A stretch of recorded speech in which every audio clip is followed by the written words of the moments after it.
കൽപ്പിക്കുന്നു, ജയമേശുവിൻ നാമത്തിൽ കൽപ്പിക്കുന്നു. സർവശക്തന്റെ നാമം മാത്രം മഹിമപ്പെടട്ടെ. യേശു ക്രിസ്തുവിൻ നാമത്തിൽ തന്നെ ആമേൻ. നമുക്ക് വളരെ പരിചയവും സുപരിചിതമായ, നമ്മൾ കേട്ടിട്ടുള്ള, വായിച്ചിട്ടുള്ള, നമ്മൾ പഠിച്ചിട്ടുള്ള വാക്യമാണ് വായിച്ചത്. ഞാൻ വളരെ പ്രാർത്ഥിച്ചു ദൈവത്തോട് പല പ്രാവശ്യം ഇങ്ങനെ ഞാൻ ചോദിച്ചു, കർത്താവേ എന്താണ് ഞാനിന്ന് സംസാരിക്കേണ്ടത്? ഞാൻ സാധാരണ അങ്ങനെയാണ്, പാസ്റ്റൊക്കെ പറയുമ്പോൾ എന്നാൽ ശരി എന്നൊക്കെ പറയുമെങ്കിലും എന്തെങ്കിലുമൊക്കെ വന്നതെന്ന് നിങ്ങളോട് പറയാൻ പറ്റത്തില്ല, അതുകൊണ്ട് പ്രയോജനമില്ല. അതുകൊണ്ട് ഞാൻ വളരെ പ്രാർത്ഥിച്ചു, ഇന്നലെ പോലെ പ്രാർത്ഥിച്ചു, ഇന്ന് പ്രാർത്ഥിച്ചു. കുറച്ച് സമയമൊക്കെ വചനം ധ്യാനിക്കാൻ. അപ്പോൾ ദൈവാത്മാവ് എൻ്റെ ഉള്ളിൽ തന്ന ചിന്തയാണ് ഞാൻ നിങ്ങളോട് സംസാരിക്കാൻ ആഗ്രഹിക്കുന്നത്. ഒത്തിരി ആഴങ്ങളൊന്നും പറയാൻ എനിക്ക് അറിഞ്ഞുകൂടെങ്കിലും പരിശുദ്ധാത്മാവ് എന്നെ ബലപ്പെടുത്തിയാൽ അതിൽ നിന്ന് ചില ചിന്തകൾ, അതുമായി ബന്ധപ്പെട്ടുള്ള മറ്റു ചില ചിന്തകളിലൂടെ പറഞ്ഞ് ദൈവസേവിക്കാമെന്ന് ഞാൻ ചിന്തിക്കുന്നു, പ്രാർത്ഥിക്കുന്നു. നമുക്ക് വളരെ പ്രാർത്ഥനയോടെ ഇരിക്കാം. നിങ്ങൾ പ്രാർത്ഥിച്ചാൽ ദൈവാത്മാവ് നിങ്ങളോട് ഇടപെടും, ഞാൻ പ്രാർത്ഥിച്ചാൽ എന്നോട് ദൈവാത്മാവ് ഇടപെടും. അങ്ങനെയാണെങ്കിൽ നാം ഒരുമിച്ച് പ്രാർത്ഥിച്ചാൽ നമ്മോട് ഒരുമിച്ച് ദൈവാത്മാവ് ഇടപെടും. നമുക്ക് വിടുതലാകും, നമുക്ക് അനുഗ്രഹമാകും, ആശ്വാസമാകും, സന്തോഷമാകും. എല്ലാവിധത്തിലും ദൈവനാമം മഹത്വപ്പെടും. ദൈവം നമ്മെ ഈ രാത്രിയിൽ അനുഗ്രഹിക്കുമാറാകട്ടെ. കർത്താവ് ഇങ്ങനെ യാത്ര ചെയ്ത് ഇങ്ങനെ മുൻപോട്ട് പോകുമ്പോൾ ഏറിയ പുരുഷാരം യേശുവിനെ അനുധാവനം ചെയ്തുകൊണ്ട് പോവുകയാണ്. ഉടനെ യേശു പെട്ടെന്ന് തിരിഞ്ഞ് പുരുഷാരത്തിന് നേരെ തിരിഞ്ഞിട്ട് അവരോട് ഇങ്ങനെ പറയുകയാണ്. ആ വാക്യത്തിൽ ഇങ്ങനെയാണ് എഴുതിയിരിക്കുന്നത്, ഞാൻ തന്നെ അത് വായിക്കാം. ദൈവത്തിന് സ്തോത്രം. എൻ്റെ അടുക്കൽ വരികയും അപ്പനെയും അമ്മയെയും ഭാര്യയെയും മക്കളെയും സഹോദരന്മാരെയും സഹോദരികളെയും സ്വന്തം ജീവനെയും കൂടെ പകയ്ക്കാതിരിക്കുകയും ചെയ്യുന്നവന് എൻ്റെ ശിഷ്യനായിരിക്കാൻ കഴിയത്തില്ല. ആമേൻ. ഇതാരോടാ പറഞ്ഞേ? ജാതി മത ഭേദമന്യേ. അവിടെ ആ കൂട്ടത്തിൽ ഒരുപക്ഷെ യൂതന്മാർ മാത്രമായിരിക്കാം, അല്ലെങ്കിൽ ഏതെങ്കിലുമൊക്കെ ജാതികൾ അവരോട് ചേർന്ന് കൂടെ പോകുന്നുണ്ടാകാം. ആരോടും ആകട്ടെ, പുരുഷാരത്തോടാണ് പറയുന്നത്, ശിഷ്യന്മാരോടല്ല, അല്ലെങ്കിൽ അപ്പസ്തോലന്മാരോടല്ല പറയുന്നത്, പുരുഷാരത്തോട് പറയുക. നമ്മൾ കഴിഞ്ഞ കുറേ വർഷങ്ങൾക്ക് മുമ്പ് പുരുഷാരത്തിന്റെ കൂട്ടത്തിലായിരുന്നു. എന്നാൽ ദൈവത്തിന്റെ കൃപയാൽ നാം ശിഷ്യഗണങ്ങളായി മാറി. ദൈവത്തിന് സ്തോത്രം. എത്ര പേർക്ക് സന്തോഷമുണ്ട്? വെറും പുരുഷാരമായിരുന്നെങ്കിൽ നമുക്കൊരു വിലയും ഉണ്ടാകത്തില്ല. ഹല്ലേലൂയ. നമ്മുടെ മേലൊരു ദൈവത്തിന്റെ കൃപയും ഉണ്ടാകത്തില്ലായിരുന്നു. എന്നാൽ പുരുഷാരത്തിൽ നിന്ന് ദൈവ സ്നേഹത്തിലേക്ക്, ദൈവ വിളിയിലേക്ക്, ആ ദൈവ ശബ്ദത്തിലേക്ക്, ആ ദൈവത്തിന്റെ ആ മഹാകൃപയിലേക്ക് നടന്നെടുക്കുവാൻ ദൈവം നമുക്ക് ഭാഗ്യം തന്നതുകൊണ്ട് നാം അവന്റെ ശിഷ്യഗണങ്ങളായി മാറി. ഹല്ലേലൂയ. അവന്റെ ശിഷ്യന്മാർക്ക് ഒരു പ്രത്യേകതയുണ്ട്. കർത്താവ് ആ ശിഷ്യന്മാരോട് പല കാര്യങ്ങളും പറയുന്നുണ്ട്, മറ്റുള്ളവരോട് പറയാത്തത് പറയുന്നുണ്ട്. അവർക്ക് ചില അധികാരം കൊടുക്കുന്നുണ്ട്, അവർക്ക് ചില കൃപകൾ കൊടുക്കുന്നുണ്ട്, അവർക്ക് ചില പ്രത്യേക പരിഗണന കൊടുക്കുന്നുണ്ട്. അവരെല്ലായ്പ്പോഴും കൂടെ കൊണ്ട് നടക്കുകയാണ്. ഇങ്ങനെ ഒത്തിരി കാര്യമുണ്ടെന്നുള്ള കാര്യം മറന്നു പോകരുത്. ഇവിടെ കർത്താവ് പറഞ്ഞത് അപ്പനെ, അമ്മയെ, ഭാര്യയെ, മക്കളെ, സഹോദരങ്ങളെ വിട്ടുപിരിയാത്തവൻ, അല്ലെങ്കിൽ അതിനെ ഗൗനിക്കാതെ ദൈവത്തെ പിൻപറ്റുന്നവർക്ക് മാത്രമേ എന്ത് ചെയ്യാൻ കഴിയത്തുള്ളൂ? യേശുവിന്റെ ശിഷ്യരാകാൻ കഴിയത്തുള്ളൂ. പിന്നെ കർത്താവ് മറ്റൊന്ന് പറയുന്നുണ്ട്. അതായത് അതിനു വേണ്ടി ഇങ്ങനെ നമുക്ക് പറയാം, തനിക്കുള്ളവരെ ഒക്കെയും ദൈവത്തെക്കാൾ അധികമായി സ്നേഹിക്കുന്നവർക്ക് മാത്രമേ തന്റെ ശിഷ്യനായിരിക്കാൻ കഴിയത്തുള്ളൂ. ഇനി ഞാൻ വിശദീകരിക്കണ്ടല്ലോ. അപ്പൊ നമ്മുടെ സ്നേഹം ആരോടാണ്? നമ്മുടെ ബഹുമാനം ആരോടാണ്? നമ്മുടെ കരുതൽ ആരോടാണ്? നമ്മുടെ ആശ്രയം എവിടെയാണ്, എങ്ങനെയാണെന്നൊക്കെ ഇന്ന് രാത്രി വചനം കേൾക്കുമ്പോൾ നമ്മളത് ചിന്തിക്കുന്നത് നല്ലതാണ്. ഇനി അടുത്തത്, തനിക്കുള്ളവയൊക്കെയും വിട്ടുതിരിയണം. അത്ര എളുപ്പമുള്ള കാര്യമാണോ ദൈവമക്കളെ? അല്ല, എനിക്കും നിങ്ങൾക്കും ആർക്കും എളുപ്പമുള്ള കാര്യമല്ല. പക്ഷേ പരിശുദ്ധാത്മാവിനും വചനത്തിനും പ്രാധാന്യം കൊടുത്ത് വിധേയപ്പെട്ട് കീഴ്പ്പെടുന്നവർക്ക് ഇത് വളരെ ഈസിയാണ്, വളരെ എളുപ്പമാണ്. അതൊരു ഭാരമുള്ള വിഷയമല്ല. ദൈവത്തിന് സ്തോത്രം. ഹല്ലേലൂയ. അപ്പൊ ഒന്ന്, തനിക്കുള്ളവരെ എന്ത് ചെയ്യണം? വിട്ട് കർത്താവിലേക്ക് തിരിയണം. രണ്ട്, തനിക്ക് ഉള്ളവയൊക്കെയും വിട്ട് കർത്താവിലേക്ക് തിരിയണം. മൂന്ന്, പെട്ടെന്ന് പറഞ്ഞു പോകാം, അവൻ തന്റെ ക്രൂശം എടുത്ത് കർത്താവിനെ അനുഗമിക്കാത്തവന് തന്റെ ശിഷ്യനായിരിക്കാൻ കഴിയത്തില്ല. എന്താണ് നമുക്കറിയാം? കർത്താവിന്റെ നാമം നിമിത്തം കർത്താവിനെ അനുഗമിച്ചതുകൊണ്ട്, കർത്താവിനുള്ള വിശ്വാസത്തിലേക്ക് വന്നതുകൊണ്ട്, അതിൽ നിമിത്തം ഉണ്ടാകുന്ന എന്ത് പ്രതികൂലങ്ങളും, എന്ത് പ്രശ്നങ്ങളും, എന്ത് വെല്ലുവിളികളും, എന്ത് ശോധനകളും, എന്ത് രോഗങ്ങളും, എന്തുമായ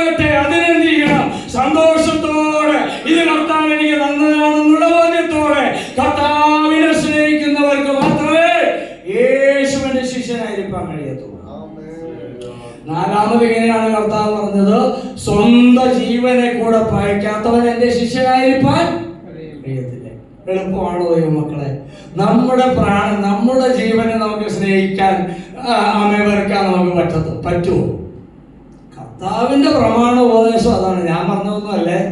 നമ്മുടെ സ്വന്തം പ്രാണനേക്കാൾ, എന്റെ ജീവനേക്കാൾ, എന്റെ ശരീരത്തെക്കാൾ, എനിക്കുള്ളതിനേക്കാൾ, എനിക്ക് ഉള്ളവരെക്കാൾ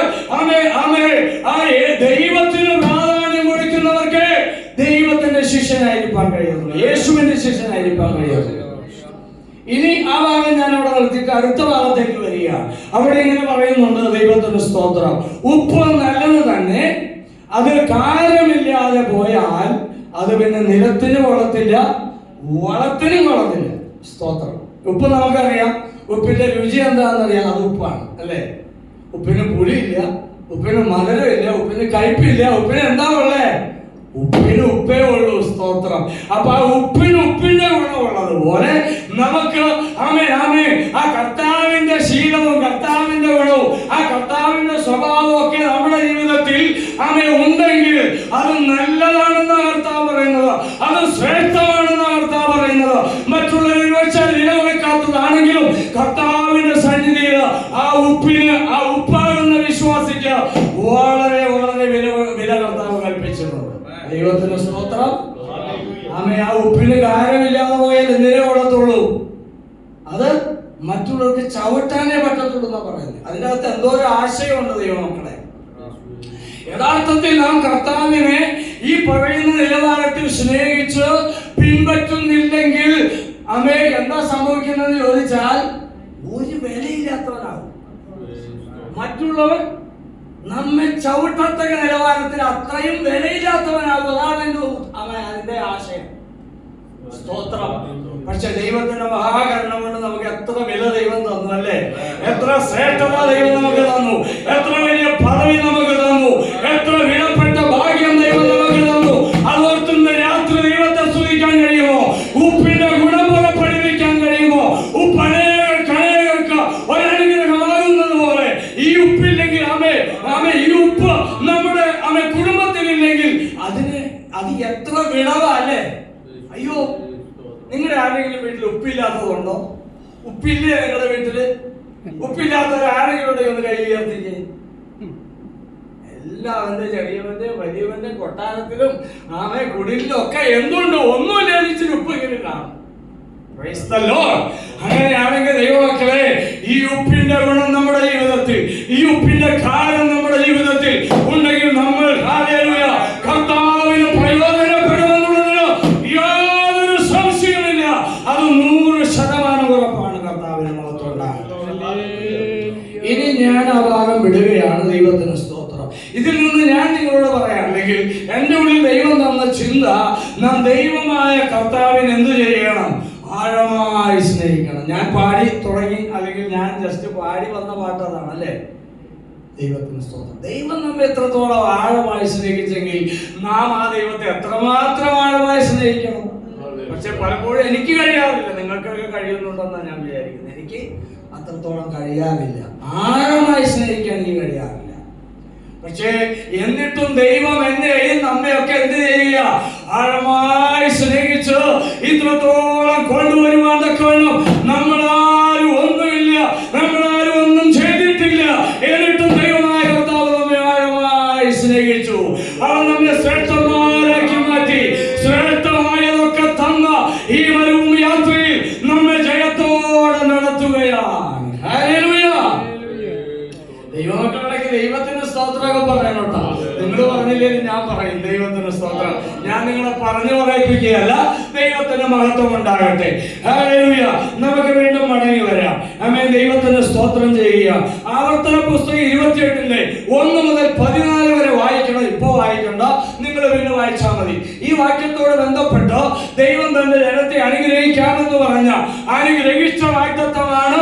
അവൻ 28 ആവർത്തനം 28 1 മുതൽ 14 14 വരെ അവിടെ നമ്മൾ ഇങ്ങനെ വായിച്ചു വരുമ്പോൾ ഒത്തിരി ക്രമമായ ദൈവത്തിന്റെ അനുഗ്രഹത്തിന്റെ ഒരു വലിയ പട്ടിക നമുക്ക് അവിടെ കാണാൻ കഴിയുന്നുണ്ട്. ഇതൊക്കെ പഴയ നിയമ വിശ്വാസികളോട് അല്ലെങ്കിൽ മോശ മുഖാന്തര ഇസ്രായേൽ തന്റെ ജനത്തിന് കൊടുത്ത പ്രമാണമാണ്, കൽപ്പനയാണ്. അവരത് പാലിച്ചപ്പോഴൊക്കെയും അവർ അനുഗ്രഹിക്കപ്പെടാനിടയായി, അവർ മാനിക്കപ്പെടാനിടയായി, അവർ ഉന്നതന്മാരായി മാറി, അവർ ശ്രേഷ്ഠന്മാരായി മാറി, അവർ ബഹു സമ്പത്തുള്ളവരായി മാറി. അവർക്ക് ഒന്നിനും മുട്ടുവന്നില്ല, അവരുടെ ആവശ്യവും അതിന് മുടക്കം വന്നില്ല. പലപ്പോഴും അവർ വിട്ടു മാറിയിട്ട് പോലും ദൈവം അവർക്ക് ഒരു നന്മയും മുടക്കിയില്ല. ദൈവം ഈ ദൈവം അത്ര നല്ലവനാണല്ലേ. ഹല്ലേലൂയ. ഞാൻ ആ ഭാഗമൊന്നും പറയുന്നില്ല. ദൈവത്തെ ഭയപ്പെട്ടാൽ, ദൈവത്തെ സ്നേഹിച്ചാൽ, ദൈവകൽപ്പനകളെ പ്രമാണിച്ചാൽ, ദൈവിക ഉപദേശങ്ങളെ പഠിച്ച് എനിക്കിത് പ്രാവർത്തികമാക്കേണ്ടതാണ്, ഞാനിത് അനുഷ്ഠിച്ചേ മതിയാകത്തുള്ളൂ, ഇത് വിട്ട് എനിക്ക് മാറിപ്പോകാൻ കഴിയത്തില്ല, ഇതിൽ നിന്ന് ഒട്ടും ഓടിയകലാൻ എനിക്ക് കഴിയത്തില്ല, ഇതിൽ നിന്ന് മാറി മറ്റെന്തെങ്കിലും സ്നേഹിക്കാൻ എനിക്ക് കഴിയത്തില്ലെന്ന് നാം ഓരോരുത്തരും ചിന്തിക്കുകയും മനസ്സിലാക്കിയ നിലവാരത്തിൽ മുൻപോട്ട് പോവുകയും ചെയ്യുമ്പോൾ ദൈവത്താൽ നമ്മൾ മാനിക്കപ്പെടുക തന്നെ ചെയ്യും. ദൈവത്തിന് സ്തോത്രം. യോഹന്നാന്റെ സുവിശേഷം നമ്മൾ വായിക്കുമ്പോൾ ആവർത്തിച്ച് യേശു കർത്താവ് തന്റെ ശിഷ്യന്മാരോടും മറ്റുള്ളവരോടൊക്കെ പറയുന്ന ഒത്തിരി ഇതുമായി ബന്ധപ്പെട്ട ഒത്തിരി വാക്യങ്ങളുണ്ട്. 1-2 വാക്യം പെട്ടെന്ന് വായിക്കാം. യോഹന്നാന്റെ സുവിശേഷം 14-ാമത്തെ അധ്യായം നമുക്ക് എടുക്കാം. യോഹന്നാന്റെ സുവിശേഷം 14-ാമത്തെ അധ്യായം എടുത്തേ. Price hallelujah. അതിന്റെ 21-ാമത്തെ വാക്യം. എന്റെ കൽപ്പനകൾ ലഭിച്ച് പ്രമാണിക്കുന്നവൻ എന്നെ സ്നേഹിക്കുന്നവനാകുന്നു, എന്നെ സ്നേഹിക്കുന്നവനെ എന്റെ പിതാവ് സ്നേഹിക്കുന്നു, ഞാനും അവനെ സ്നേഹിച്ച് അവനെ എന്നെ തന്നെ വെളിപ്പെടുത്തും. എന്റെ കൽപ്പനകൾ ലഭിച്ചു പ്രമാണിക്കുന്നവൻ എന്നെ സ്നേഹിക്കുന്നവൻ ആകുന്നു, എന്നെ സ്നേഹിക്കുന്നവനെ എന്റെ പിതാവ് സ്നേഹിക്കുന്നു, ഞാനും അവനെ സ്നേഹിച്ച് അവന് എന്നെ തന്നെ വെളിപ്പെടുത്തും. ആണോ? എത്ര ശ്രേഷ്ഠമായ വാക്യമാണ്. ദൈവത്തെ തന്നെ നമുക്കും നിങ്ങൾക്ക് ഓരോരുത്തർക്കും ദൈവം നമുക്ക് വെളിപ്പെടുത്തണമെങ്കിൽ എന്ത് ചെയ്യണം? കർത്താവിന്റെ കൽപ്പനകളെ പ്രമാണിച്ച് ദൈവകൽപ്പനകളെ പ്രമാണിച്ച് ദൈവത്തെ സ്നേഹിച്ചു മുൻപോട്ട് പോകുമ്പോൾ എന്ത് ചെയ്യും? ദൈവം നമുക്ക് നമ്മെ തന്നെ വെളിപ്പെടുത്തും. കഴിഞ്ഞ ദിവസമൊക്കെ പ്രിയ ജേക്കബ് സംസാരിച്ചതൊക്കെ തന്നെയാ അല്ലെ? ഇന്നലെ ഞാൻ രാത്രിയിലെ മെസ്സേജിലും ഞാൻ കേട്ടതൊക്കെ തന്നെയാ. അപ്പൊ ദൈവത്തിന് നമ്മോട് ആവർത്തിച്ച് പറയാനുള്ളത് എന്താ? കർത്താവിനെ സ്നേഹിക്കുക, കർത്താവിനെ ആഴമായി അംഗീകരിക്കുക, അവന്റെ വചനത്തെ പിൻപറ്റുക, അവന്റെ വചനം വായിക്കുക, അവന്റെ വചനം അത് പഠിക്കുക, അവന്റെ വചനത്തിൽ നിലനിൽക്കുക, അവന്റെ വചനത്തെ നമ്മൾ എന്ത് ചെയ്യുക? ഹൃദയസ്ഥമാക്കുക. കർത്താവിനെ നന്ദിയോടെ സ്തോത്രം.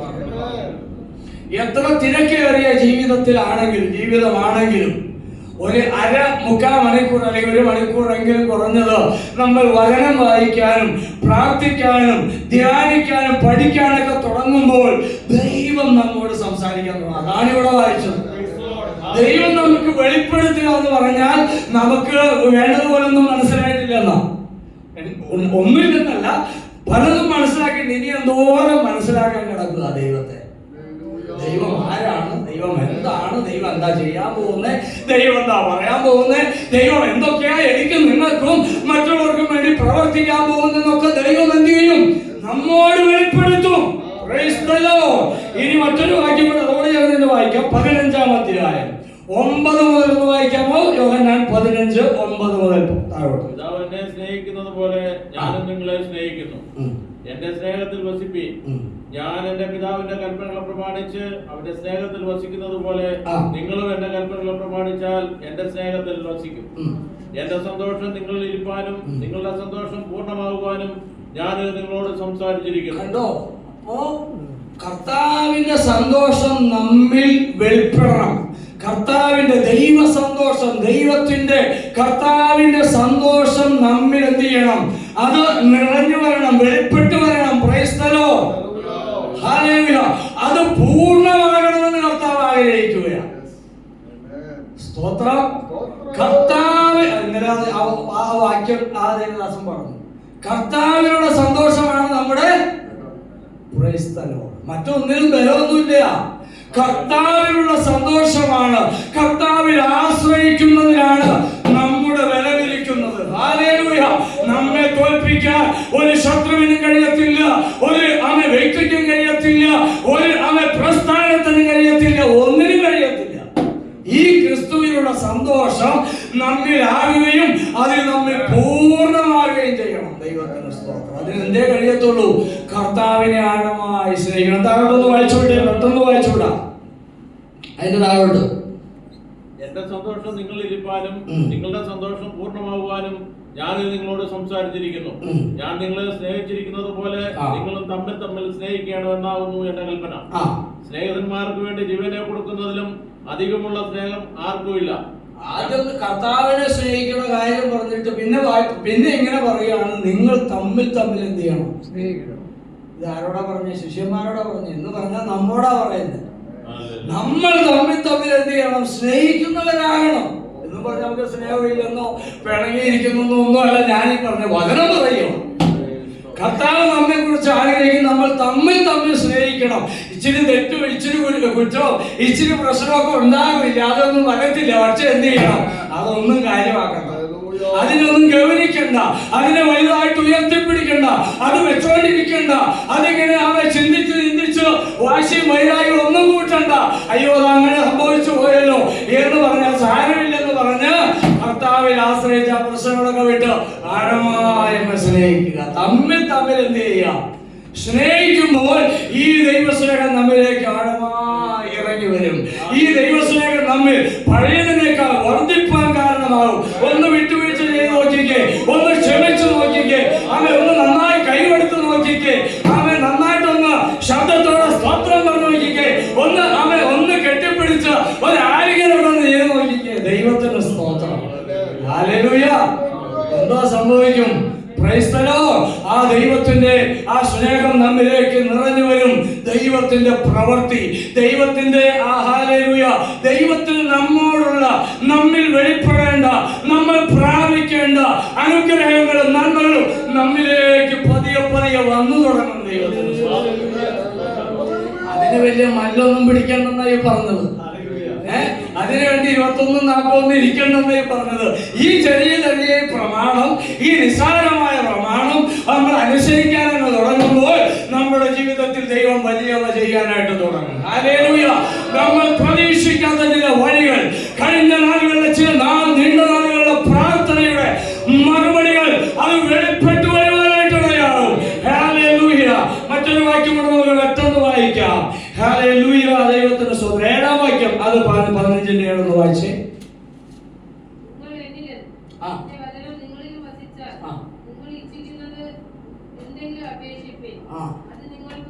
അപ്പൊ നമ്മുടെ ഹൃദയത്തിൽ എന്താ വസിക്കേണ്ടത്?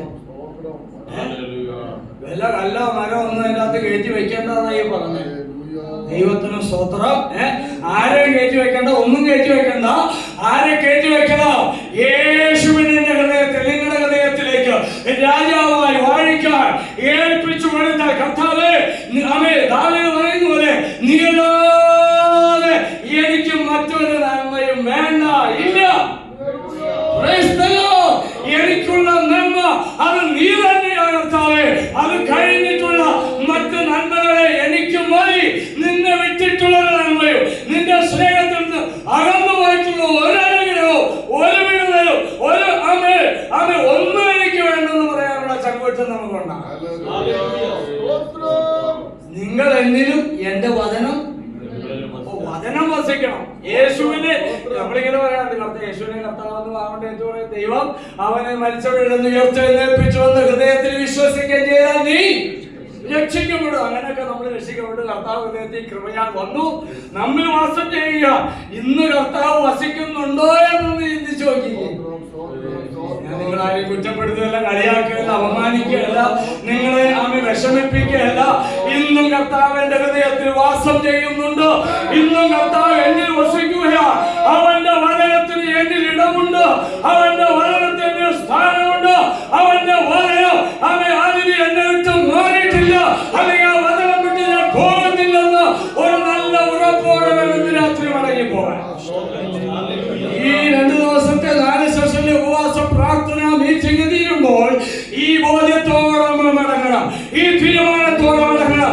മറ്റു വലിയ വലിയ തീരുമാനങ്ങൾ എടുക്കാൻ വേണ്ടി കർത്താവേ, നിന്റെ വചനത്തിന് എന്നിൽ ഇളവുണ്ടാകണം. നിന്റെ വചനം അനുസരിക്കുന്ന കൃപ എനിക്ക് തരണം. നിന്നെ സ്നേഹിച്ചോ, നിന്നെ ഇഷ്ടം ചെയ്തോ, നിന്നെ പ്രസാദിപ്പിക്കുക ഒരു കൃപ എന്റെ മേൽ പകരണമെന്ന് നമ്മൾ പ്രാർത്ഥിക്കണം. Hallelujah. Praise the Lord Jesus. Thank you Lord Jesus. Hallelujah. പൗലോസ് ഗലാത്യർക്ക് ലേഖനം എഴുതിയപ്പോൾ ഇങ്ങനെയാണ് എഴുതിയത്: ഇപ്പോൾ ഞാൻ മനുഷ്യനെയാണോ ദൈവത്തെയാണോ സന്തോഷിപ്പിക്കുന്നത്? ആമേൻ. ഇപ്പോൾ ഞാൻ മനുഷ്യനെ പ്രസാദിപ്പിക്കാൻ നോക്കുകയാണോ? ഇപ്പോൾ ഞാൻ മനുഷ്യരെ അല്ലെങ്കിൽ ആ മനുഷ്യനെ പ്രസാദിപ്പിച്ചാൽ ഞാൻ ദൈവത്തിന്റെ ദാസനായിരിക്കത്തില്ല. താൻ ആരാണെന്നുള്ള ബോധ്യം എനിക്കുണ്ട്. സ്തോത്രം. രക്ഷിക്കപ്പെട്ടു, സ്നാനപ്പെട്ടു, അഭിഷേകം പ്രാപിച്ചു, അനേക നാളുകൾ വർഷങ്ങൾ കഴിഞ്ഞു. ഗലാത്യ ലേഖനം എഴുതുമ്പോൾ അദ്ദേഹത്തിന്റെ ഉള്ളിലെ ഉറപ്പിലാണ്, ഞാനിപ്പോൾ മനുഷ്യരെ സന്തോഷിപ്പിക്കുകയാണോ അതോ ദൈവത്തെയാണോ ഞാൻ പ്രസാദിപ്പിക്കുന്നത്? അല്ല, ഞാൻ മനുഷ്യരെ പ്രസാദിപ്പിക്കുകയാണെങ്കിൽ ഞാൻ ക്രിസ്തുവിന്റെ ദാസനായിരിക്കുകയില്ല. ഹല്ലേലൂയ. നമ്മൾ മനുഷ്യരെ പ്രസാദിപ്പിക്കാൻ, വീട്ടിലുള്ളവരെയോ ബന്ധുക്കളെയോ നാട്ടുകാരെയോ മറ്റുള്ളവരെയൊക്കെ പ്രസാദിപ്പിക്കാൻ വേണ്ടി ഈ അവരെ സന്തോഷിപ്പിക്കാൻ വേണ്ടി ദൈവ സ്നേഹത്തിൽ നിന്ന്, ദൈവിക പ്രമാണത്തിൽ നിന്ന് അകന്നു മാറിയിട്ടുണ്ടോ എന്ന് ഇന്ന് രാത്രി നമ്മൾ ചിന്തിക്കണം. ഞാൻ അടക്കമാണ് ഞാൻ പറയുന്നത്.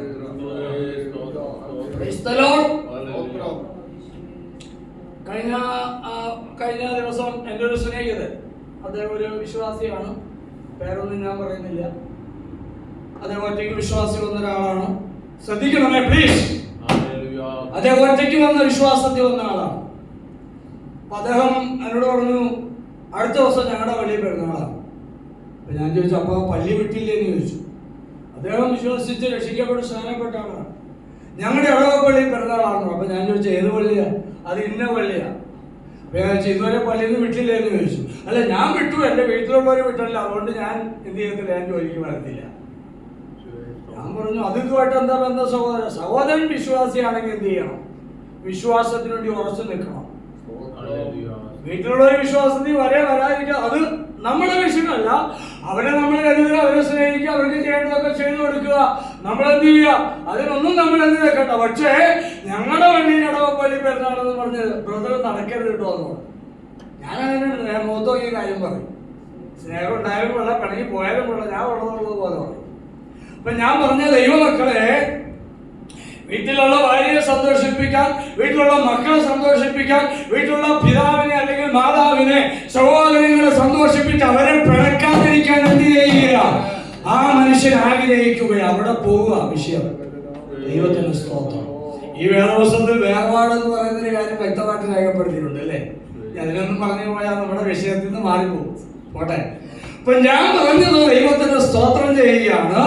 നമ്മൾ ക്രിസ്തുവിന് നമ്മുടെ ഹൃദയത്തിൽ, അല്ലെങ്കിൽ നാം ക്രിസ്തുവിന്റെ വചനം നമ്മിൽ ആഴമായി പതിഞ്ഞ് അതിൽ നിലനിൽക്കാൻ തുടങ്ങുമ്പോൾ ചില വിടുതലുകൾ, അതാണ് നമ്മൾ താഴെ വായിക്കുന്നത്.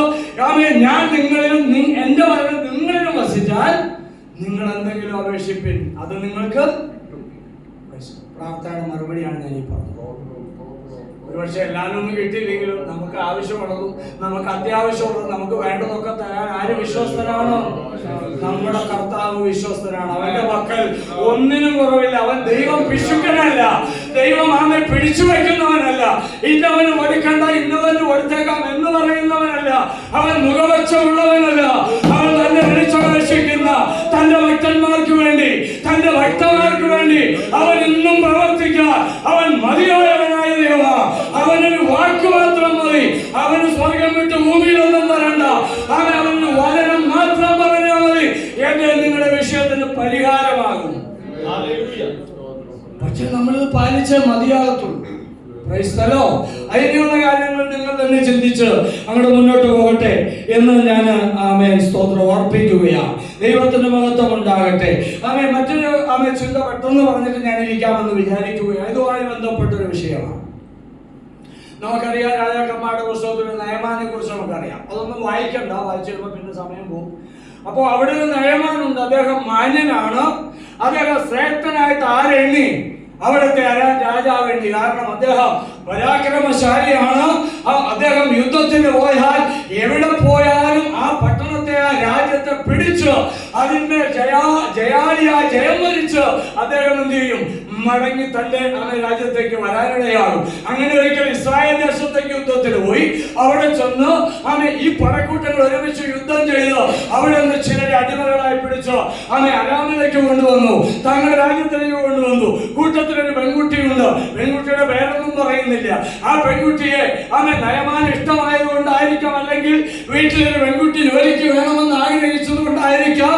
ഹല്ലേലൂയ, ദൈവത്തിന്റെ കരുണ എന്ന് മാത്രം പറഞ്ഞാൽ മതി. ദൈവത്തിന്റെ പദ്ധതി അവിടെ ആരംഭിക്കുന്നു എന്നുള്ളത് കൊണ്ട് അങ്ങനെ ഒരു പദ്ധതി നടപ്പായി. ഈ മനുഷ്യൻ ഈ പെൺകുട്ടിയെ വീട്ടിലോട്ട് കൊണ്ടുവന്നിട്ട് തന്റെ ഭാര്യയോട് പറഞ്ഞു, ഇന്നു മുതലുള്ള വീട്ടിലെ ജോലിക്ക് നിർത്തിക്കോ, നിനക്കൊരു സഹായമാകും, നിനക്കൊരു കൂട്ടാകും, അടുക്കളയിൽ എന്തെങ്കിലുമൊക്കെ അവർ ചെയ്തു തന്നോളും, കൂട്ടത്തിൽ നിർത്തിക്കോ എന്ന് പറഞ്ഞ് അവർ വീട്ടിൽ കൊണ്ടുവന്നു. അങ്ങനെ ചില ദിവസം കഴിഞ്ഞപ്പോൾ അവർക്കൊരു കാര്യം മനസ്സിലായി. ഈ എന്റെ യജമാനൻ ആരാണ്? മാന്യനാണ്, ശ്രേഷ്ഠനാണ്, രാജാവിന് ഏറ്റവും പ്രിയപ്പെട്ടവനാണ്, രാജാവ് കഴിഞ്ഞ പിന്നത്തെ സ്ഥാനമൊക്കെ അവനാണ്. പക്ഷേങ്കിൽ അവന്റെ ശരീരത്തിൽ കുഷ്ഠമാണ്. സ്തോത്രം. അത് തന്നെ വളരെ വിഷമിപ്പിക്കുന്നു എന്ന് യജമാനത്തിയുടെ വാക്കിൽ നിന്നോ അല്ലെങ്കിൽ യജമാനന്റെ വാക്കിൽ നിന്നോ ഇവർക്ക് മനസ്സിലായി. അവർ ചിന്തിക്കാൻ തുടങ്ങി, എന്നെ അടിമയായി കൊണ്ടുവന്നതാ ഈ ക്രൂരനായ മനുഷ്യൻ ഞങ്ങളുടെ പട്ടണത്തിൽ, ഞങ്ങളുടെ രാജ്യത്തിൽ വന്ന് ഞങ്ങളോട് യുദ്ധം ചെയ്ത് പലരെ കൊന്നുകളഞ്ഞു, ഞങ്ങളെ കൊറേണ്ടതിനെ പിടിച്ചടിമയാക്കി കൊണ്ടുവന്നു. ഇതൊക്കെ ശരിയാണെങ്കിൽ അവർക്ക് അതിലൊരു അവസരം ഇങ്ങനെ ചിന്തിച്ചു. ഞാനിപ്പോ വാശി പിടിച്ചിരുന്നാൽ, ഞാൻ ദേഷ്യപ്പെട്ടിരുന്നാൽ, യജമാനോട് വൃദ്ധിച്ചിരുന്നാൽ, ഹല്ലേലൂയ, ഒരു ദൈവപ്രവൃത്തി കുടുംബത്തിൽ വെളിപ്പെടുത്തില്ല. ഈ പട്ടണത്തിൽ മാത്രമല്ല ഈ രാജ്യത്തിൽ ദൈവമുണ്ടെന്ന് ആരെങ്കിലും അറിയണമെങ്കിൽ ഞാൻ എന്തെങ്കിലും എന്റെ ദൈവത്തിന് വേണ്ടി, എന്റെ ദൈവത്തിന്റെ നാമത്തിന് വേണ്ടി എന്തെങ്കിലും ചെയ്തേ മതിയാകൂ എന്ന് അവിടെ ചിന്തിച്ചു. ദൈവമക്കളെ, സ്തോത്രം. നമുക്ക് പെട്ടെന്നൊക്കെ ഒരു പക്ഷേ ചില അവസരങ്ങളൊക്കെ വന്നു പെട്ടേക്കാം. ഒരു ട്രാക്ട് കൊടുക്കാൻ, അല്ലെങ്കിൽ യേശുവിന്റെ നാമത്തെ കുറിച്ചൊന്ന് പറയാൻ, അല്ലെങ്കിൽ ഒന്ന് പ്രാർത്ഥിക്കാൻ, അല്ലെങ്കിൽ ഹല്ലേലൂയ മറ്റുള്ളവർ വിഷാദിച്ച് വിഷമിച്ച് ഭാരപ്പെട്ട് സങ്കടപ്പെട്ട് കണ്ണീരോടെ അവരുടെ ദുഃഖത്തിൽ നടുവിലായിരിക്കുമ്പോൾ അവരുടെ അടുക്കൽ ചെന്ന് എന്താ വിശേഷം, എന്താ പ്രശ്നം എന്നൊന്ന് ചോദിച്ചൊന്ന് മനസ്സിലാക്കി, ഭാരപ്പെടേണ്ട, ഞാൻ പ്രാർത്ഥിക്കാം, നമുക്ക് പ്രാർത്ഥിക്കാമെന്ന് പറയുമ്പോൾ, യേശു അത്ഭുതം ചെയ്യുമെന്ന് ഒരു വാക്കവരോട് പറയുമ്പോൾ അവിടെ ഒരു ദൈവപ്രവൃത്തി വെളിപ്പെട്ടു വരിക. അതാണ് നമുക്ക് ഈ നയമാന ചരിത്രത്തിൽ കാണാൻ കഴിയുന്നത്. അവൻ മറ്റൊന്നും പറഞ്ഞില്ല. യജമാനത്തിയോട് പറഞ്ഞു, യജമാനത്തിയെ, ഹല്ലേലൂയ, ഞങ്ങളുടെ രാജ്യത്ത് ഒരു പ്രവാചകനുണ്ട്, എലീശ എന്ന പ്രവാചകനാണ്. അദ്ദേഹം എത്ര വലിയ അത്ഭുതം ചെയ്യുന്നയാളാ. അതുകൊണ്ട് നമ്മുടെ യജമാനൻ അവിടെ ഒന്ന് ചെന്നാൽ ഹല്ലേലൂയ അവന്റെ കുഷ്ഠം മാറി അവന് സൗഖ്യം വരുമെന്ന് ഞാൻ വിശ്വസിക്കുന്നുണ്ട്. ഒന്ന് പോകാൻ പറ. സ്തോത്രം. കാര്യങ്ങൾ പറഞ്ഞു. യജമാനത്തി ഭർത്താവിനോട് പറഞ്ഞു, ഭർത്താവ് എന്ന് രാജാവിനോട് പറഞ്ഞു. രാജാവ് സമ്മതിച്ചു. കണ്ടോ, ദൈവപ്രവൃത്തി തുടങ്ങുന്ന കണ്ടോ. അവിടെ തടസ്സം ഉണ്ടാകുമോ? പ്രശ്നം എന്താകും? അയ്യോ, വിഷയം പ്രതികൂലമാകുമോ? എന്നെ വീണ്ടും അടിമയാക്കുവോ? എന്നെ തല്ലിക്കൊല്ലോ എന്നൊന്നും അല്ല അവർ ചിന്തിച്ചത്. ഒരു ദൈവപ്രവൃത്തി നടക്കുന്നെങ്കിൽ നടക്കട്ടെ, ഈ ദൈവനാമം ഒന്ന് മഹിമപ്പെടട്ടെ, ദൈവഹിതമാണെങ്കിൽ അദ്ദേഹത്തിന് സൗഖ്യം കിട്ടട്ടെ, മനസ്സുണ്ടെങ്കിൽ അദ്ദേഹം പോട്ടെ എന്നൊക്കെ ചിന്തിച്ചുകൊണ്ട് അവർ അവരുടെ ദൈവത്തെ കുറിച്ച് പറയാൻ തുടങ്ങി. കണ്ടോ, നമ്മളൊരു വാക്ക് പറയാൻ, നമ്മുടെ യേശുനാഥനെ കുറിച്ചോ, നമ്മെ രക്ഷിച്ച കർത്താവിനെ കുറിച്ചോ, വിടുവിക്കുന്ന യേശുവിനെ കുറിച്ചോ, സൗഖ്യം തരുന്ന കർത്താവിനെ കുറിച്ചോ, അത്ഭുതങ്ങളും അടയാളങ്ങളും അത്ഭുത വലിയ പ്രവൃത്തികളും എത്ര വലിയതുമാകട്ടെ എത്ര ചെറിയതുമാകട്ടെ ആവശ്യക്കാരന് വേണ്ടി നമ്മളൊരു വാക്ക് പറയാൻ തുടങ്ങുമ്പോൾ അതിന്റെ പുറകെ ചലിക്കുന്ന ഒരു ദൈവമുണ്ടെന്ന് ഇന്ന് രാത്രി ഞാൻ വിശ്വസിക്കുകയാണ്. ഹല്ലേലൂയ. നമ്മൾ അടങ്ങിയിരുന്ന ദൈവം ചലിക്കത്തില്ല. നമ്മുടെ നാവ് ഉറക്കാൻ തുടങ്ങിയ, നമ്മൾ ലഘുലായി ഉറക്കാൻ തുടങ്ങിയ, അവൻ അയൽവക്കത്തിൽ ഒന്ന് പ്രാർത്ഥിക്കാൻ തുടങ്ങിയ, കൂട്ടവിശ്വാസിക്ക് വേണ്ടി ഒന്ന് മധ്യസ്ഥത ചെയ്യാൻ തുടങ്ങിയ ഒരു ദൈവപ്രവൃത്തി അതിന്റെ പുറകിൽ നടക്കുക തന്നെ ചെയ്യും. ഹല്ലേലൂയ. നമുക്ക് ചെയ്യാൻ പറ്റുന്ന അത്രയ്ക്കുള്ളൂ, ബാക്കി ദൈവം ചെയ്തോളൂ. ഹല്ലേലൂയ. നമ്മൾ നെട്ടോട്ടോ പുറത്തൊന്നും ഓടണ്ട, ബാക്കി ദൈവം ചെയ്തോളൂ. Praise the Lord. കർത്താവിന് സ്തോത്രം. രാജാവ് എഴുത്തു കൊടുത്തു. ആ എഴുത്തും കൊണ്ട് പരിവാരമൊക്കെ കേട്ട് ഒത്തിരി സമ്മാനങ്ങളൊക്കെ ആയിട്ട് എലിശയ്ക്ക് കൊടുക്കാൻ കണക്കാക്കിയാണ്. 10 ഒട്ടകപ്പുറത്ത് പൊന്നും വെള്ളിയും വസ്ത്രമൊക്കെ എടുത്തുകൊണ്ട് ചെന്നു. രാജാവ് എഴുത്തു കൊടുത്തു. രാജാവ് വായിച്ചപ്പോൾ അദ്ദേഹത്തിന് ആകെ വല്ലാത്തൊരു പ്രശ്നത്തിലായി. എടാ, എന്നെ കളിയാക്കാൻ വേണ്ടി അങ്ങേരെ ആ രാജാവ് എഴുത്തു കൊടുത്ത് എൻ്റെ അടുക്ക കുഷ്ഠം മാറ്റാൻ പറഞ്ഞു വിട്ടേക്കുക. ചിലവന്റെ വെളിവേട് നോക്കണേ. ഇത്രയും വലിയ പ്രവാചകൻ സ്വന്തം നാട്ടിൽ, സ്വന്തം കൊട്ടാരത്തിൽ, സ്വന്തം സ്ഥലത്ത് ഉള്ളപ്പോൾ അദ്ദേഹത്തിന് ഇതൊന്നും മനസ്സിലാകുന്നില്ല. വലിയ രാജാവാണെന്നും പറഞ്ഞിരിക്കുന്നേ, വലിയ ആളാണെന്നൊക്കെ പറഞ്ഞിരിക്കുക. പക്ഷേ ഈ എലീശ പ്രവാചകനെ ഒന്ന് മാനിക്കാൻ, അല്ലെങ്കിൽ ഈ ഇസ്രായേലിന്റെ ദൈവത്തെ ഒന്ന് മനസ്സിലാക്കി വിശ്വസിച്ച് ആ ദൈവത്തോടൊന്ന് പ്രാർത്ഥിച്ചാൽ മതി എന്ന് പറയാൻ അദ്ദേഹത്തിന് എന്തില്ല, വിവേകമില്ല. ഞാനിനി അവിടെ ദൂത് പറയണ്ട, നിങ്ങൾക്ക് ചിലപ്പോൾ ഇഷ്ടപ്പെടത്തില്ല, അതുകൊണ്ട് ദൂതൊന്നും പറയുന്നില്ല. ഞാൻ പറയട്ടെ ദൈവമക്കളെ, ആ മനുഷ്യൻ പറഞ്ഞു നീ നിന്റെ വഴിക്ക് പോ എന്നും പറഞ്ഞ് വസ്ത്രമൊക്കെ കീറി കളഞ്ഞ് ഒരു വല്ലാത്ത പരുവത്തിലാക്കിയ മനുഷ്യനെ തിരിച്ചു പറഞ്ഞു വിട്ടു.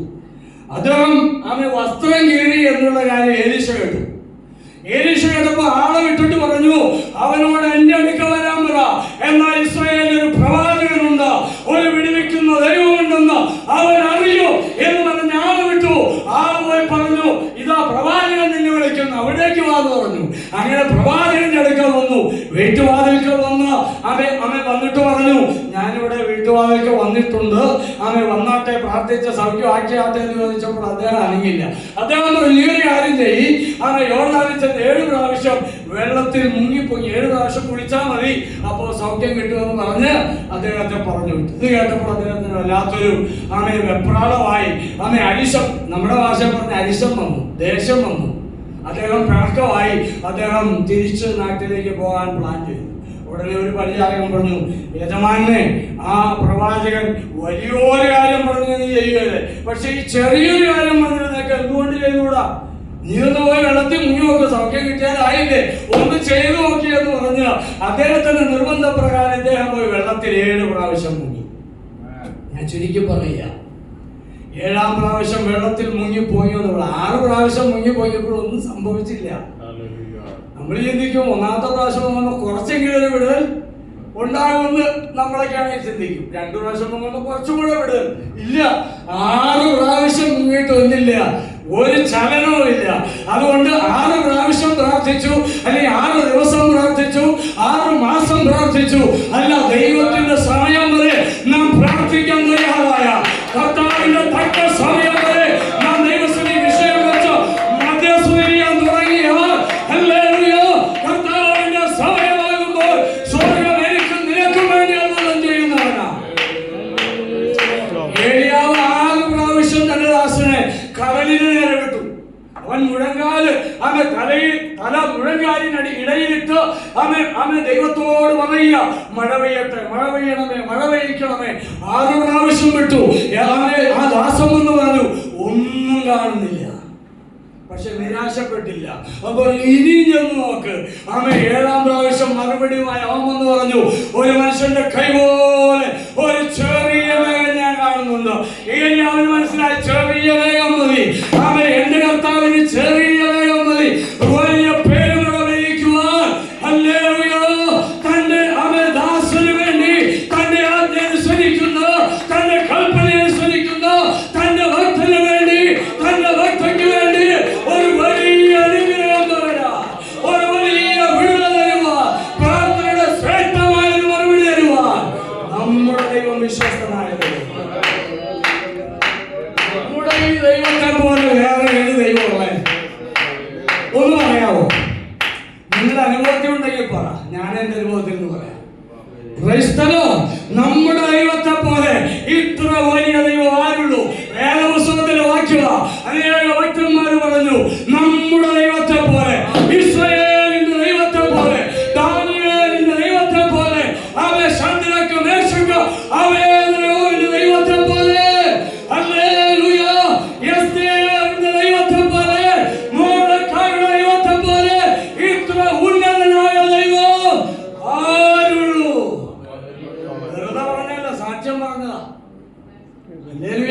അതുകൊണ്ടായിരിക്കാം നമ്മുടെ സ്വത്രം നവോമിയുടെ മരുമകള് അവിടെ രൂത്ത് അല്ലേ, അവള് പറയാൻ കാര്യം ഞാനും നിന്നോടെ പോയി. നിന്റെ ദൈവം എന്റെ ദൈവമാണ്, നീ മരിച്ചടക്കപ്പെടുന്നത് ഞാനും മരിച്ചടക്കപ്പെടും. മരണത്താലല്ലാതെ ഞാനും നീയായിട്ട് വേർപെടത്തില്ല. കാരണം എന്താ? ആ ദൈവത്തെ കുറിച്ച് ഈ നവോമി പലവട്ടം സാക്ഷ്യവും അനുഭവവും വിടുതലും ആമേന്റെ ശ്രേഷ്ഠതയും പറഞ്ഞ് ഈ രൂത്ത് അത് മനസ്സിലാക്കിയിട്ടുണ്ട്. അവളുടെ ജീവിതത്തിൽ പിന്നോട്ട് തിരിഞ്ഞു നോക്കിയാൽ അവളുടെ ജീവിതത്തിൽ വിഷമം മാത്രമേ ഉള്ളൂ, സങ്കടം മാത്രമേ ഉള്ളൂ, പട്ടിണി മാത്രമേ ഉള്ളൂ, ദാരിദ്ര്യം മാത്രമേ ഉള്ളൂ, വേദന മാത്രമേ ഉള്ളൂ, നെടുവീർപ്പ് മാത്രമേ ഉള്ളൂ. ഭർത്താവ് മരിച്ചുപോയി, പിതാവ് മരിച്ചുപോയി, സഹോദരൻ മരിച്ചുപോയി, അവൻ പറയത്തക്കപ്പെട്ട ഒരു നന്മയുമില്ല. അവർക്ക് മനസ്സിലായി ഇസ്രായേലിന്റെ ദൈവത്തെ വിട്ട് ആ കുടുംബം പിന്മാറിയതാണ് ഈ മുഴു നാശത്തിന് കാരണമെന്ന് അവൾക്ക് അവിടെ ഉള്ളിൽ ഒരു ബോധോദയം ഉണ്ടായത്. അവൾ പറഞ്ഞു, നവോമി, നീ ആ ദൈവത്തിന്റെ അടുക്കിലേക്ക് മടങ്ങി പോവുകയാണെങ്കിൽ എന്ത് വന്നാലും ഞാൻ നിന്റെ കൂടെ നിൽക്കാം. ഞാനും ഒരുമിച്ച് നടന്ന് ബേത്ലഹേമോളം നടന്നു. കേട്ടോ, വണ്ടിയൊന്നും പിടിച്ചല്ല പോയെ. സ്തോത്രം. കർത്താവിന് വേണ്ടി ഒരു നല്ല തീരുമാനം എടുത്തപ്പോൾ അവരുടെ കാലുകൾക്കൊക്കെ ഭയങ്കര ബലമായി. സ്തോത്രം. ആരുടെങ്കിലും കാല് ബലഹീനമായിട്ടുണ്ടെങ്കിൽ ഇന്ന് രാത്രി കേൾക്കുന്ന വചനപ്രകാരം ഒന്ന് ഏൽപ്പിച്ചു കൊടുക്കാമോ? ഒരു തീരുമാനം എടുക്കാമോ? നിന്റെ കാലുകളെ മാമ്പയുടെ കാലുകൾക്ക് തുല്യമാക്കി നിന്റെ ഗിരികളിൽ അവരെ കയറ്റുവാൻ, ഗിരികൾ ചവിട്ടി കയറാൻ എന്ന് പറഞ്ഞ ഉന്നതമായ സ്ഥലങ്ങൾ, അവരെ വലിയ പർവ്വതങ്ങൾ ചവിട്ടി കയറാൻ നിന്റെ കാലുകൾക്ക് യേശുവിന്റെ അധികാരമുള്ള നാമത്തിൽ. Praise the Lord. Hallelujah. Hallelujah. Hallelujah. നിന്റെ കാലുകൾ ബലഹീനമാണെങ്കിൽ, കാല് വേദനയാണെങ്കിൽ, കാലിന് പ്രശ്നമാണെങ്കിൽ ഇന്ന് രാത്രി കേട്ടവരുടെ പ്രകാരം തീരുമാനമെടുക്കുക. അടുത്ത ദിവസം നിനക്ക് വിടുതല. ഇന്ന് രാത്രി നീ പ്രാർത്ഥിക്കുക, ഇന്ന് രാത്രി നീ ഏൽപ്പിച്ചു കൊടുക്കുക. ഇന്ന് രാത്രി കൊണ്ട് സ്വർഗ്ഗം നിന്റെ ജീവിതത്തിൽ വചനമയച്ചവൻ വിടുവിക്കാൻ വിശ്വസ്തന. അടുത്ത ദിവസം സാക്ഷ്യം പറയാൻ ദൈവം ദൈവത്തിന് നന്ദിയോടെ സ്തോത്രം. സമയം ഏകദേശം തീരുക. ഇതിലും പെട്ടെന്ന് ഞാൻ പറയാം, ഈ മനുഷ്യൻ അവിടെ മുങ്ങിപ്പൊങ്ങി വിടുതലൊക്കെ പ്രാപിച്ച് എന്ത് ചെയ്തു? നാട്ടിലേക്ക് മടങ്ങിപ്പോയി. ഞാൻ തിരിച്ചൊന്നും കൂടെ നമുക്ക് ചിന്തിക്കാം. ഇദ്ദേഹം വലിയ ആളാണല്ലോ. തന്നെ പ്രവാചകൻ ഗവനിച്ചില്ല, വന്ന് വണങ്ങിയില്ല, മുട്ടുകുത്തിയില്ല, അല്ലെങ്കിൽ മാലയിട്ട് സ്വീകരിച്ചില്ലെന്നൊക്കെ പറഞ്ഞ് ഈ മനുഷ്യൻ പിണങ്ങി അതേപടി അങ്ങ് പോയെങ്കിലോ ആർക്കും നഷ്ടം? ആർക്കാ നഷ്ടം? പ്രവാചകനെല്ലാം നഷ്ടമുണ്ടോ? ദൈവത്തിന് വല്ലതും നഷ്ടമുണ്ടോ? ദൈവത്തിന്റെ ജനമൊന്നും അല്ലാതെ ദൈവത്തിന് ഒരാള് കുറയൊന്നുമില്ലെന്ന്. എന്നാൽ ഈ മനുഷ്യനൊന്ന് താഴാൻ തയ്യാറായപ്പോൾ, ദൈവ ശബ്ദത്തിനൊന്ന് വിധേയപ്പെടാൻ തയ്യാറായപ്പോൾ, പ്രവാചകന്റെ ദൂതിന് ആലോചനയ്ക്ക് വചനത്തിന്റെ അരുളപ്പാടിനെ ഏൽപ്പിച്ചു കൊടുക്കാൻ തയ്യാറായപ്പോൾ അവൻ പ്രതീക്ഷിച്ചതിനേക്കാൾ അവൻ 10 മടങ്ങ് അത്ഭുതം കണ്ട് സന്തോഷത്തോടെ പരിപാലനമായി തന്റെ നാട്ടിലേക്ക് മടങ്ങാൻ സ്വർഗ്ഗം കൃപ നൽകും. ഈ മനുഷ്യൻ ചിന്തിച്ചത് എന്തുവാ? പ്രവാചകൻ തന്നെ വിളിക്കും, വീട്ടിനകത്ത് കയറ്റും, വലിയ കസേര പായൊക്കെ ഇട്ട് തരും, ആളുകളൊക്കെ വിളിച്ചുവിട്ട് സദ്യയൊക്കെ കൊടുക്കും, സദ്യയൊക്കെ വിളമ്പും. എന്നിട്ട് എല്ലാവരും കൂടെ ചേർന്ന് കൈകൊട്ടി പാട്ടൊക്കെ പാടി ഈ മനുഷ്യൻ തലയിലെ കൈവച്ചെന്ത് ചെയ്യും? പ്രാർത്ഥിച്ച് യഹോവയായ ദൈവത്തിന്റെ നാമത്തെ സൗഖ്യം പ്രാപിക്കട്ടെ എന്ന് പറയുന്നതൊക്കെ വിചാരിച്ചാ വന്നേ. ദൈവത്തിന് സ്തോത്രം. ദൈവമക്കളെ, മനുഷ്യന്റെ ചിന്തകൾക്ക് ദൈവമുമ്പിൽ ഒരു വിലയില്ല. മനുഷ്യന്റെ വിചാരങ്ങളല്ല ദൈവത്തിന്റെ വിചാരം. മനുഷ്യൻ കണ്ടുപിടിക്കുന്ന, മനുഷ്യൻ തയ്യാറാക്കുന്ന, മനുഷ്യൻ നിരൂപിക്കുന്ന വഴികളൊന്നും ദൈവത്തിന് വേണ്ട. Praise the Lord. ഹല്ലേലൂയ. നീ ദൈവത്തിന്റെ വചനത്തിനും ദൈവിക അരുളപ്പാടുകൾക്കോ ദൈവ ആലോചനയ്ക്കോ പരിശുദ്ധാത്മാവിനോ പ്രവചന ദൂതുകൾക്കോ അരുളപ്പാടുകൾക്കോ വിധേയപ്പെടാൻ തയ്യാറായാൽ പ്രൈസ് ദി ലോർഡ്. സ്ഥിതി മാറ്റാൻ ദൈവം വിശ്വസ്തനാണ്. സ്ഥിതി നമ്മളാരും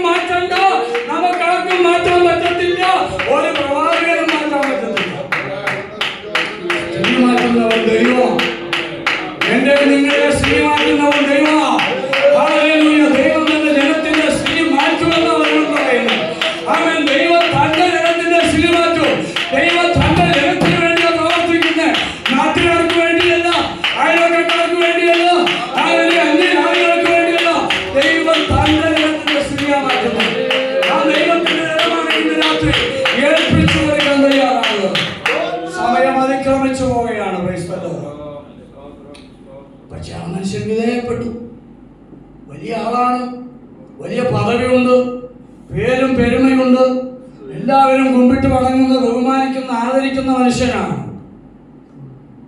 എന്നാ വേണമെങ്കിൽ എലീശയ്ക്ക് വേണമെങ്കിലും അങ്ങനെയൊക്കെ ഒന്ന് ചെയ്ത് നോക്കാൻ നൽകുമോ? വല്ലത് വലിയ ആളല്ലേ, ഒന്ന് വിളിച്ചേക്കാം, ഒന്ന് ബഹുമാനിച്ചേക്കാം, ചെന്നൊന്ന് കുമ്പിട്ട് വാ അത്തോട്ട് വന്നൊക്കെ പറഞ്ഞ സ്ഥിതി എന്നൊന്ന് എലീശ പ്രവാചകന് തോന്നാതിരുന്നതിന്റെ കാരണം എന്താ? ദൈവം പറഞ്ഞ് ഇരുന്നോർന്ന് ചലിക്കരുത്, അവിടെ ഇരുന്ന് തൂന്ന് പറഞ്ഞാന്ന് പറഞ്ഞു. കണ്ടോ? നമ്മളൊക്കെ ആണെങ്കിൽ മാനുഷിക സ്നേഹവും മാനുഷിക പരിഗണനയും മാനുഷിക ചിന്തയൊക്കെ കൂട്ടിക്കൊലത്തി ഒരു തൂത് പറയും. പ്രവാചകൻ അങ്ങനത്തെ പ്രവാചകനല്ല. ആത്മാവിന്റെ അത്യന്തമായ ശക്തി ഏലിയാവിന്റെ മേൽ നിന്ന് പ്രാപിച്ചതിന്റെ ഇരട്ടി പങ്ക് ചോദിച്ച് പ്രാപിച്ച് പ്രാർത്ഥനയിൽ ഉപവാസത്തിൽ ഇരിക്കുന്ന ആ ദൈവദാസന് അരുളപ്പാടുണ്ട്. അവൻ ദൈവവചനം വിട്ടു, ദൈവിക അരുളപ്പാട് വിട്ടു, ദൈവിക വഴി വിട്ടു, ദൈവിക ഉദ്ദേശം വിട്ടു ചലിക്കാത്തവനാണ്. അതാണ് അവന്റെ മേലുള്ള ദൈവകൃപ. അതിന് നേരത്തെ പൗലോസ് പറഞ്ഞത്, ഞാനിപ്പോഴും മനുഷ്യരാണോ സന്തോഷിപ്പിക്കുന്നത്? ഞാനിപ്പോഴും ദൈവത്തെ പ്രസാദിപ്പിക്കാനാണോ, മനുഷ്യനാണോ പ്രസാദിപ്പിക്കുന്നത്? അതോ ദൈവത്തെയാണോ സന്തോഷിപ്പിക്കുന്നത്? അല്ല, ദൈവത്തെ തന്നെ സന്തോഷിപ്പിക്കാൻ. മനുഷ്യൻ പ്രസാദിച്ചില്ലേ പോട്ടേന്ന്, മനുഷ്യൻ കരുതിയില്ലെങ്കിൽ പോട്ടേന്ന്, മനുഷ്യൻ വിളിച്ചില്ലേ പോട്ടേന്ന്, മനുഷ്യൻ എവിടെയായിട്ട് ആഹാരം തന്നെ വേണമെന്ന് വെക്കുന്ന പട്ടിണികൾക്ക് സ്വത്രം. ഹല്ലേലൂയ. ഈ ദൈവത്തിനും ദൈവരാജ്യത്തിനും ദൈവവചനത്തിനും ദൈവിക പ്രമാണത്തിനും ദൈവത്തിന്റെ ആ വിലയ്ക്കും നിലയ്ക്കും തക്കവണ്ണം ജീവിക്കുക, നിൽക്കുക. ദൈവമായ കർത്താവ് തക്ക സമയത്ത് തന്റെ ഭക്തന്മാർക്കായി കഴിഞ്ഞു. ജീസസ്. സമയം കടന്നുപോയി. നമുക്കറിയാം, ലോകസുവിശേഷം പെട്ടെന്ന് വായിക്കണ്ട.